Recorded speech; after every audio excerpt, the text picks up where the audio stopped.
Selamat siang. Assalamualaikum warahmatullahi wabarakatuh. Pada pelajaran administrasi farmasi untuk kelas 12 kali ini, materinya adalah tentang perhitungan harga obat. Kompetensi dasar yang harus dicapai pada pelajaran kali ini adalah yang pertama, menganalisis perhitungan biaya obat yang dibuat menurut permintaan. Yang kedua, melakukan perhitungan biaya obat yang dibuat menurut permintaan. Setelah mempelajari materi ini, siswa peserta didik diharapkan menjelaskan perhitungan biaya obat yang dibuat menurut permintaan, menganalisis perhitungan biaya obat yang dibuat menurut permintaan, mengidentifikasi perhitungan biaya obat yang dibuat menurut permintaan, dan melakukan perhitungan biaya obat yang dibuat menurut permintaan. Peta konsep dari materi kali ini tentang perhitungan harga obat.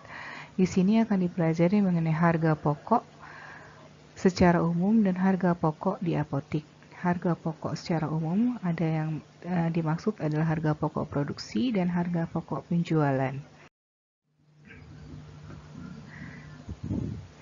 Harga pokok dipengaruhi oleh biaya bahan.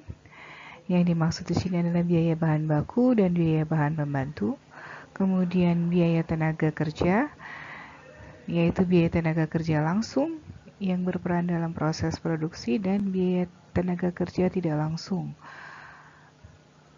Yang ketiga adalah biaya overhead pabrik. Yang dimaksud dengan biaya overhead pabrik adalah biaya yang timbul dalam proses produksi selain yang termasuk dalam biaya bahan baku dan biaya tenaga kerja langsung. Biaya ini tidak dapat diidentifikasikan secara langsung dengan barang yang dihasilkan oleh perusahaan. Contoh biaya overhead pabrik ini contohnya biaya perbaikan, biaya pemeliharaan, biaya listrik, telepon, air. Biaya overhead pabrik dibedakan menjadi 3, yaitu biaya overhead variabel, biaya overhead tetap, dan biaya overhead semi variabel. Harga pokok produksi.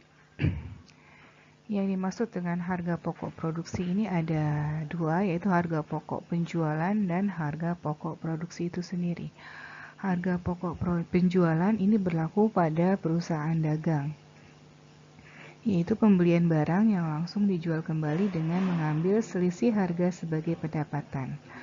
Harga pokok produksi dikenal pada perusahaan manufaktur, mengolah bahan baku menjadi bahan jadi yang siap jual. Kegiatan produksi memerlukan pengorbanan sumber ekonomi berupa berbagai jenis biaya untuk menghasilkan produk yang akan dipasarkan. Nah, ini yang menjadi penentuan dasar penentuan harga pokok produksi.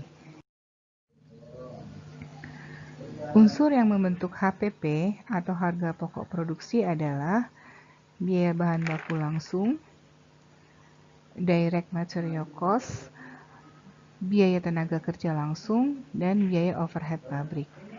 Biaya bahan baku langsung, di sini bahan-bahan langsung dan mudah diidentifikasikan dengan barang jadi.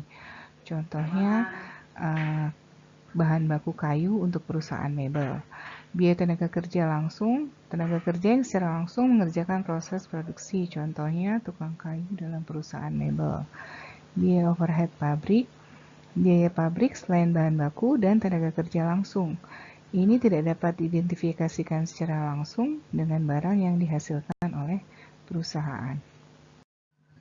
Nah, ini contoh laporan harga pokok produksi.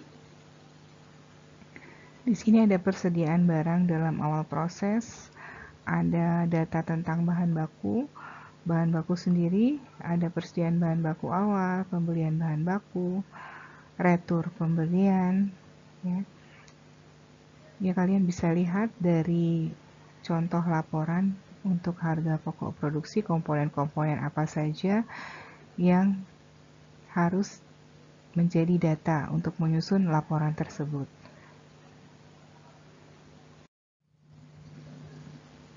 Oke, dari laporan tersebut dapat disimpulkan bahwa persediaan awal barang dagangan itu adalah persediaan barang dagangan yang terdapat di awal tahun buku berjalan.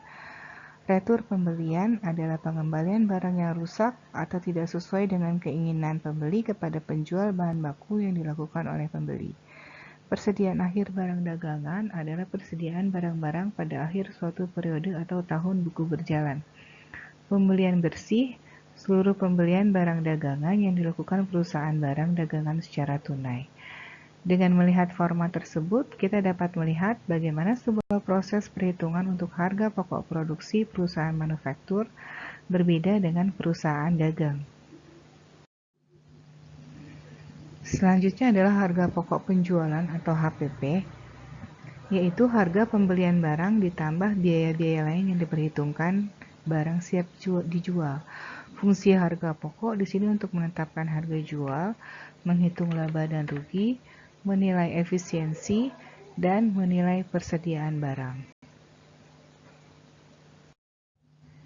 Metode penentuan harga pokok yaitu full costing dan variable costing. Full costing di sini semua unsur biaya produksi dimasukkan ke dalam harga pokok produksi. Variable costing dia hanya memasukkan biaya produksi variabel, yaitu biaya bahan baku, biaya tenaga kerja, biaya overhead variabel saja. Unsur-unsur harga pokok dalam neraca laporan rugi laba yaitu persediaan awal, pembelian, retur pembelian, potongan pembelian dan pengurangan harga, beban angkut pembelian, barang yang tersedia untuk dijual, dan persediaan akhir. Ya, di sini contoh format perhitungan harga pokok. Ya, ada persediaan, pembelian, retur pembelian, potongan pembelian dan pengurangan harga, beban angkut pembelian, pembelian bersih, barang yang tersedia untuk dijual, dan persediaan akhir. Ya, baru didapatkan harga pokok dari penjualannya berapa. Nah, contoh soal, diketahui data persediaan barang PT XYZ sebagai berikut. Persediaan awalnya 2 juta, pembeliannya 4 juta, retur pembeliannya 1 juta, potongan pembelian dan pengurangan harganya 500.000, beban angkut pembelian 750.000, persediaan akhirnya 1 juta. Di sini kalian diharuskan menghitungkan harga pokok penjualan barang tersebut berapa. Oke, kalian masukkan sesuai pos-posnya berdasarkan kolom-kolom yang tersedia. Di sini persediaan awalnya 2 juta, pembeliannya 4 juta, retur pembeliannya ada 500.000. Ya, terdapat pengurangan harga, jadi totalnya 3.500.000. Beban angkut pembelian 750.000, pembelian bersihnya 4.250.000. Barang yang tersedia untuk dijual setelah dijumlahkan dia ada 6.250.000. Persediaan akhir ada 1 juta. Nah, harga pokok adalah 5.250.000. Kesimpulannya, harga pokok adalah persediaan awal ditambah pembelian bersih dikurangi persediaan akhir. Pembelian bersih adalah pembelian dikurangi retur pembelian, dikurangi potongan pembelian, dan ditambahkan dengan beban angkut pembelian.